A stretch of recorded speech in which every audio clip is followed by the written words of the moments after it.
What do we do when we are feeling jealous?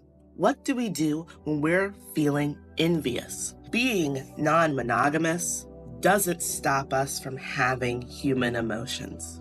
Hi, I'm Dee. This is Clinically Polyamorous, Naturally Black. And today, we're touching back on our favorite subject, jealousy. What the hell do we do about it? How do we get around it in our relationships?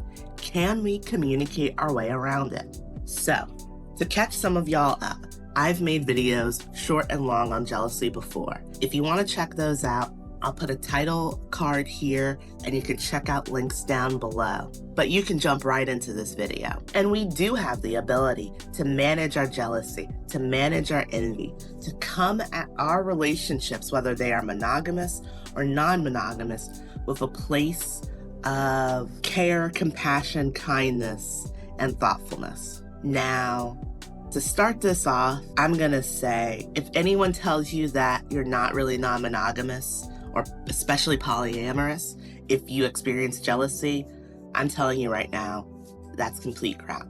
It doesn't matter what your relationship style is. You're human. You will feel jealousy. You will feel envy. Those emotions often come from other feelings, other experiences. You may feel envy, which isn't necessarily the same as jealousy. One of my last videos explains jealousy and envy are two different things. Jealousy is covetousness. I love that word. It's so biblical. Covetousness. It's wanting something for yourself and only for you. That's wanting your partner only for you.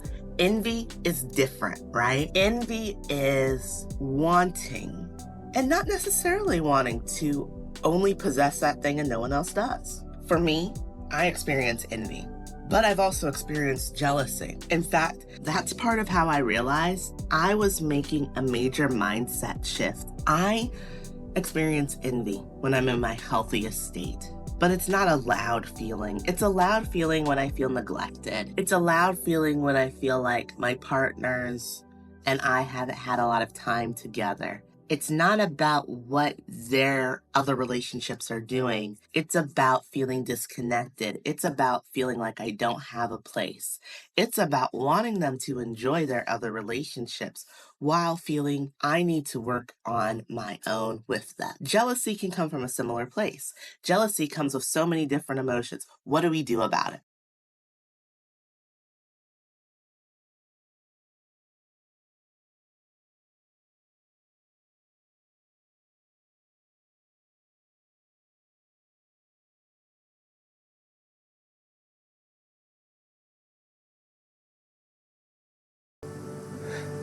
Do you need to build a strategy for self-care?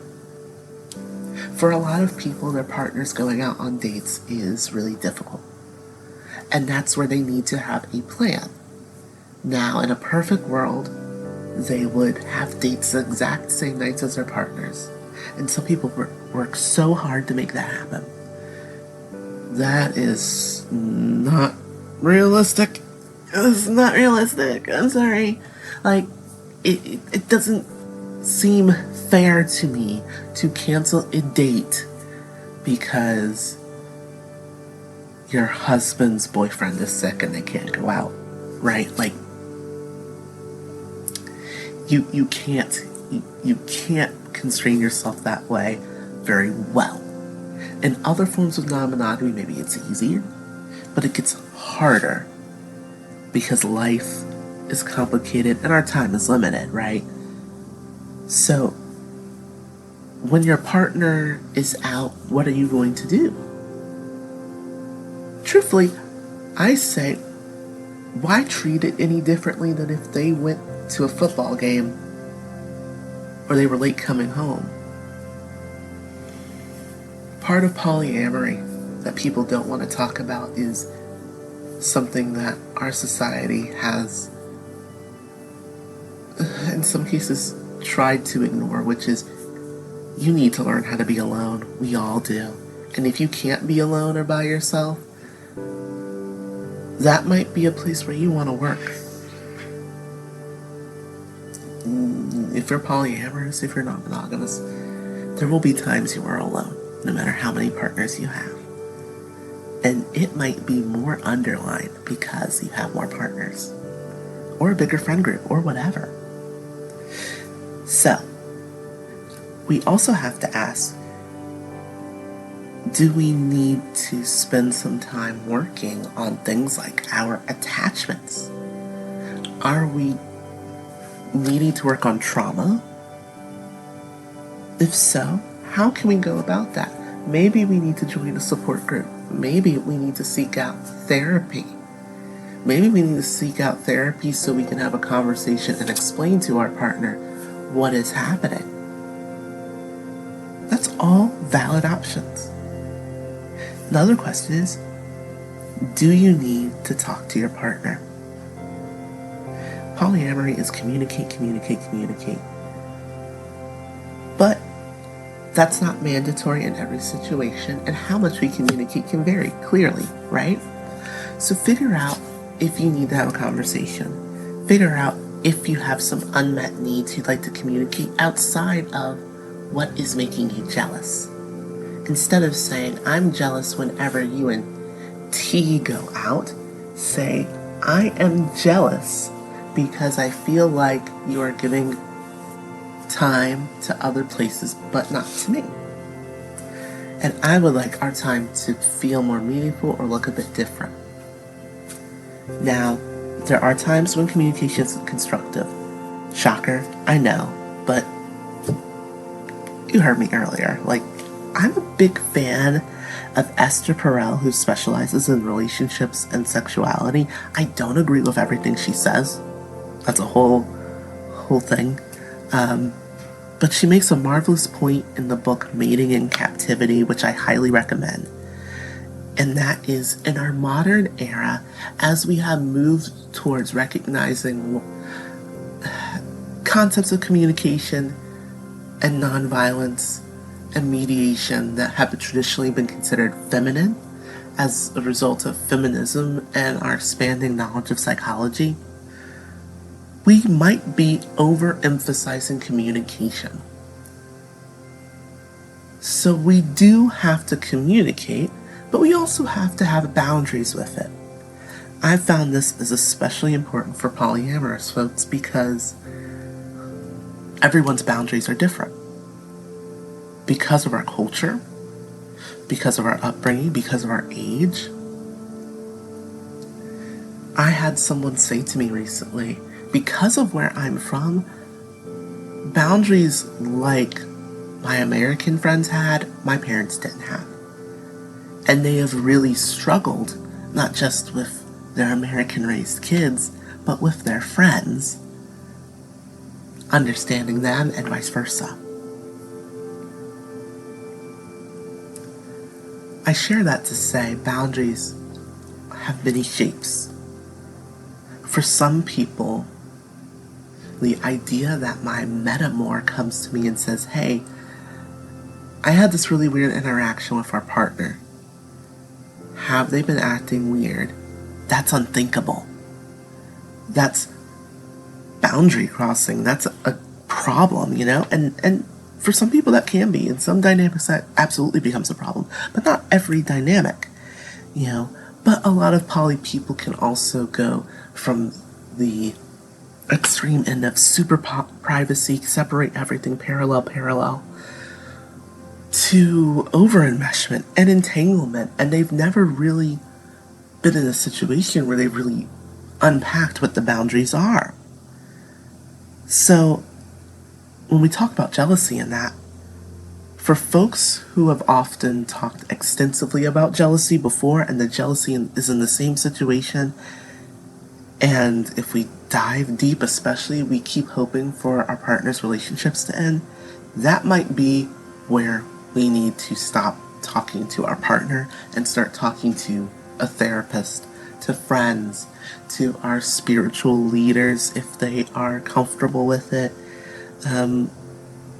Because at that point, revisiting the same subject the same way isn't very helpful until we specifically can communicate what is really happening underneath everything. What will be supportive of everyone, including us, and have done some internal work to really get to the heart of what's going on. So another big tip is, if you are going to communicate, please don't make it your partner's problem. And by that I mean, don't be passive aggressive, don't be angry, don't bring it up when something else is irritating you, don't bring up 40 other things on top of it. Deal with the jealousy. Don't start talking negatively about your metamors or other people or your friends' friends if you're jealous of your friends' friends. At that point, hit the brakes and ask yourself, where is this coming from? But also, what am I hoping for here? Like, are you really hoping for them to suddenly stop having a support system? Yeah, that's kind of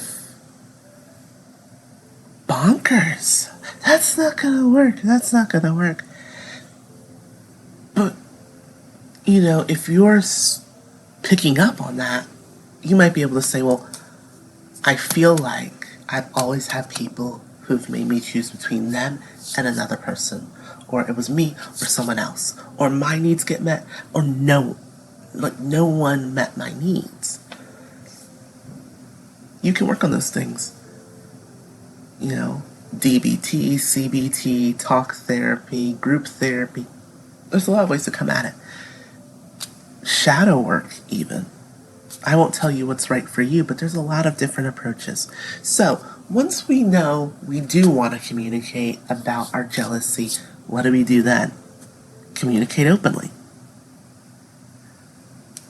We feel like we can have a genuine conversation, sit down, and talk about it like mature adults to the best of our abilities, even if we feel emotional about the subject. Talk to your partners about your feelings in a calm manner.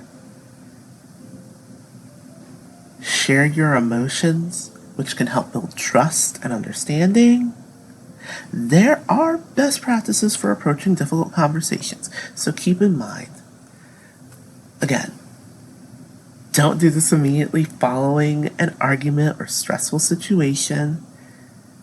Sometimes when we're hot, we want to jump into everything and problem solve because it gives us a sense of control. It gives us something to do. It gives us a redirection. Let's not talk about jealousy when our heads aren't on straight, Express your feelings. When you talk openly with your partners about your feelings of jealousy, there's an opportunity to build trust and understanding. How we express our feelings does matter, so during this process, 1. Stay focused. Avoid bringing up unrelated issues or conflicts. That won't help. Now, there might be a moment where you can clearly explain how something felt similar. Remember that time I felt X and told you and we worked it out? I felt that again today. If you want to talk about an overall pattern, that takes some thought, and you have to present it as an overall pattern and problem you're going to mutually solve. But keep it to the core topic, jealousy. Stay focused. 2, try not to engage in the blame game. How do we do that? 3, use I statements to express how you feel, thus avoiding blame. So that would be, I feel like you're spending more time with your other partners than you are with me. So I have felt hurt and ignored. I'd like to find a way so that I can feel more connected to you. Not that hard, right? I don't think so. Thank you for watching Clinically Polyamorous, it is Naturally hard, Black. but This is you Dee. can do it. If you want to check out some resources, Clearly click down articulate below. what Please specific like, comment, actions or subscribe, share with your situations friends. trigger your jealousy. Thanks. If you I'll can, catch you next time. acknowledge Peace. if you don't know when or where it was triggered. Come at it with curiosity, and this clarity can help your partner understand where you're coming from better. Both sides need to practice active listening. Now, when your partner expresses their feelings, listen without interrupting or judging. If this is a planned conversation or part of a weekly or monthly check-in, it can actually be helpful, especially if you have ADHD or it's very hard for you not to jump in, to have a notepad and a pencil. And if you have a thought, write a keyword that'll help you remember it. Ask them to slow down so you can write something down. And then you can get back to it.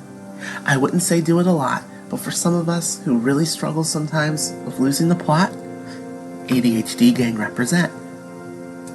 That helps bunches. So, with active listening, you're also acknowledging their emotions, validating their experiences. You are coming at them with compassion, with empathy. You are curious. You put on your detective hat. You put on your Olivia Benson hat. You put on your hawk hat. And that's for my old heads out there. You can say, I can see this is really important to you, and you seem really distressed and upset. I am seeing a lot of distress.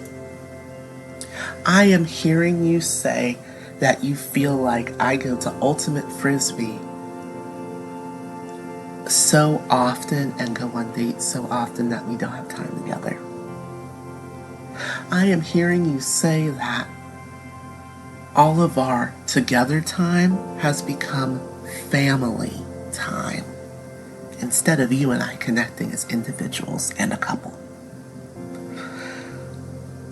So when you're validating, when you're reflecting, you are looking for the emotions expressed to you. You ask yourself, what emotions, what ideas are they conveying to me? You can thank them for letting you know, even if you didn't want to hear it, even if you're upset by it. Slow down and show gratitude for being trusted to hear the truth.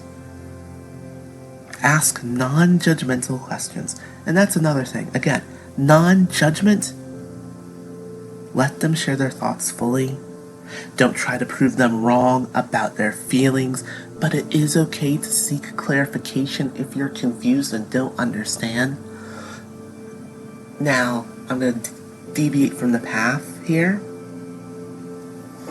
A common issue in a lot of neurodiverse mixed marriages and relationships in general can be in the clarification and empathy parts of active listening and communicating, where how that is done differ. If you're in a neurodiverse relationship, I really suggest going to different places.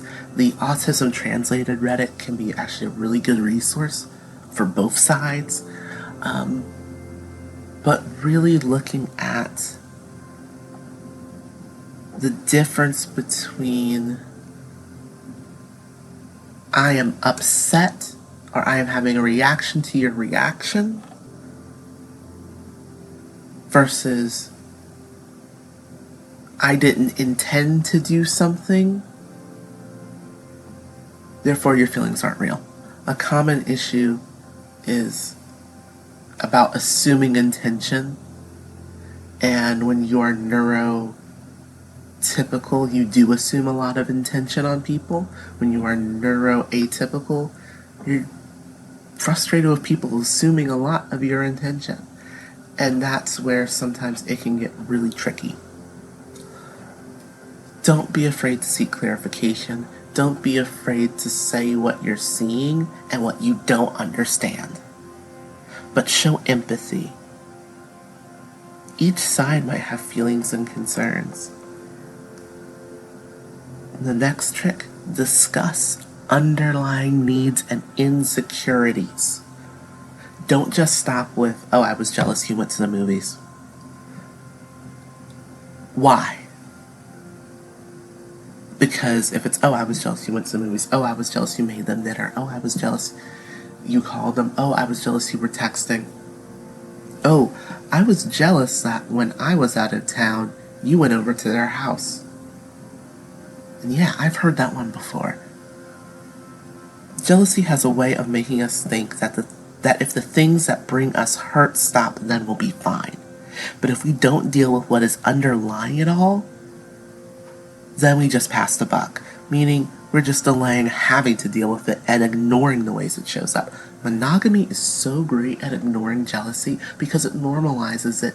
It normalizes feeling all of these touchy things and not confronting them because you don't need to confront them as badly.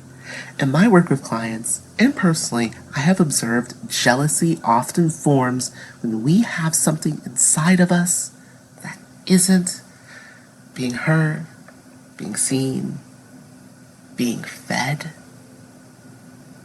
It's hard to watch someone get their cup filled when we're feeling like we're surviving off crumbs, when we feel like I'm a musical girl. So I immediately think of Oliver Twist asking for more. Like, when you're starving, it's hard to be kind. It's hard not to feel jealous.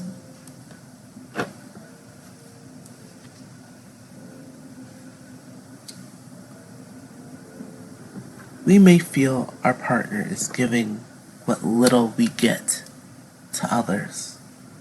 Maybe not. Maybe it's envy. But either way, we have to acknowledge what we need. And whether this relationship and this person or even ourselves is making an effort to give it to us, have we communicated about it? Also comes into play there. But are we allowing ourselves to want and need? Are we allowing our partners to want and need? Or are we judging them? So what do we do instead? What do we do instead of staying in jealousy? Ask yourself what unmet need is your pain speaking to. What is our instinctive reaction trying to protect us from? Often that's where we can separate jealousy and envy more. And the last piece, which has come up a bunch already, seek support. It's helpful to talk to people. Go figure, right? Friends, a therapist, support groups, Discord, Facebook, munches. Sometimes we need a place to talk about our feelings. Sometimes we need outside clarity. If you would like to find a therapist, in the US, Psychology Today is a great resource. If you would like some guidance, you can also reach out to me. You can like, comment, and subscribe if you just need some food for thought. But you can also check out Inclusive Therapists. You can also check out the NASFW, the National Coalition for Sexual Freedom's list of polyamorous and non-monogamous friendly providers. You owe it to yourself to feel supported. But another step, which I'm only going to briefly talk about, is how do we create an environment where jealousy and envy can be lessened? That comes back to the core principles of polyamory: honesty, communication, healthy boundaries, and another helpful friend called self-awareness. Those friends can all beat you up if you acting silly, but they can support you. Those principles can bring us back to recognizing our responsibility to manage our reactions and to also observe the moment instead of being caught up in the tide of it. And making an environment better, particularly when you're starting out. I'm not a big fan of this personally, but maybe you'll need rules or boundaries, agreements. Maybe you do really value feeling special and the jealousy is coming from there, and you don't want to have your partner get you the exact same present they got someone else. That's pretty reasonable to me. Think about honesty with you first. And maybe that honesty leads you to saying, I can't do polyamory. I could do this other form of non-monogamy, or I'm monogamous. And that's a really awesome thing. Maybe you still love both. Maybe you love non-monogamy in all its forms. Great, that's awesome. So is being monogamous. That's awesome. But you have to be honest. You have to find your healthy boundaries. You have to find your healthy boundaries and not exercise control over everyone. There's rules that can be reasonable. Agreements like, I don't want everyone sleeping in our shared bed. Okay.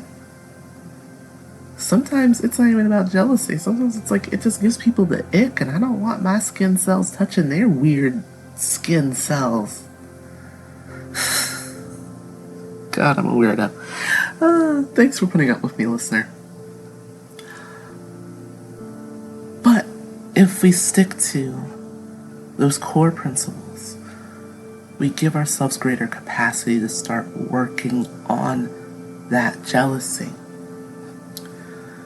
I want to leave you with something that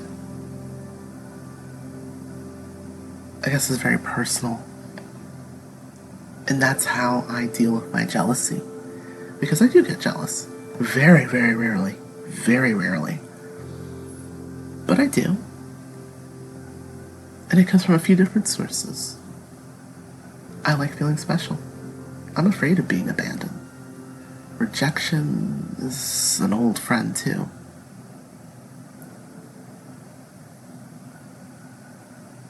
But for a long time, at some point, I began to value myself by my desirability in the eyes of others. When I started questioning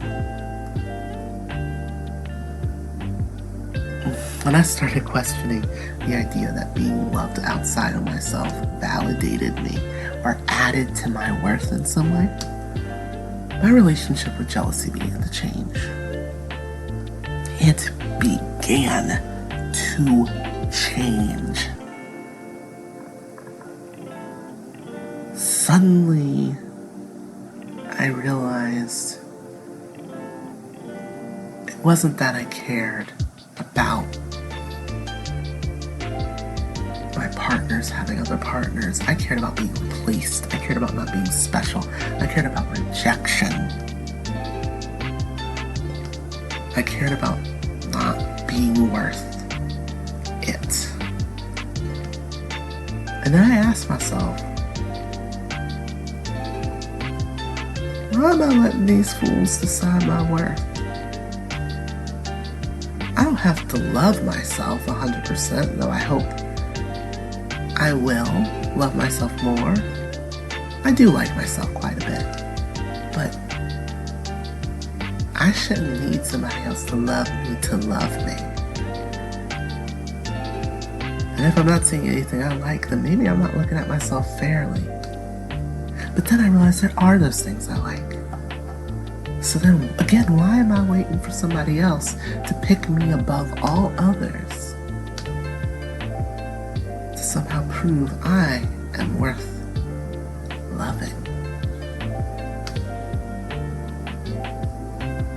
And once you start asking questions like that, you start to unpack the beliefs about romance that you have internalized from every movie, book, and show. You begin to question the love song, not because it isn't beautiful, but because why should beauty have to look that way?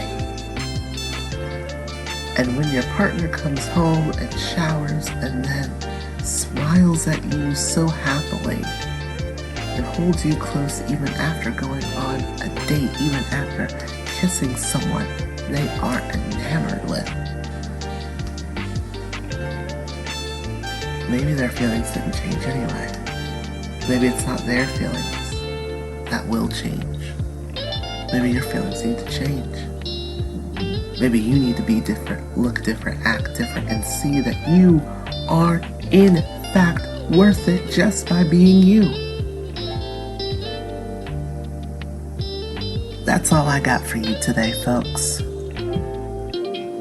A round one rundown of jealousy and how to approach it, with some extras on some of the Gottman methods: the repair, rupture cycle, envy versus jealousy. I gave you the whole full Monty today, and my throat is dying and my mouth tastes dry. So, y'all, take care of yourselves, wash your hands, take your vitamin C, stay hydrated. And if you have any experiences with jealousy outside of romance, please share your stories about how you got over it, about how you dealt with it, about what you learned from it. I would love to get some perspective, and y'all are really, really, really awesome out there. Thank you as always for following along. If you liked even a part of this video or any others, please check out my videos on my channel. Hit that like button, ding that bell, even though I don't think they're bell-shaped anymore. Maybe they are. I don't know. But give me a like, give me a subscribe, give me some ideas for subjects. I'll do some shorter videos on jealousy in the future. But I am so happy we were able to get this one done. Take care.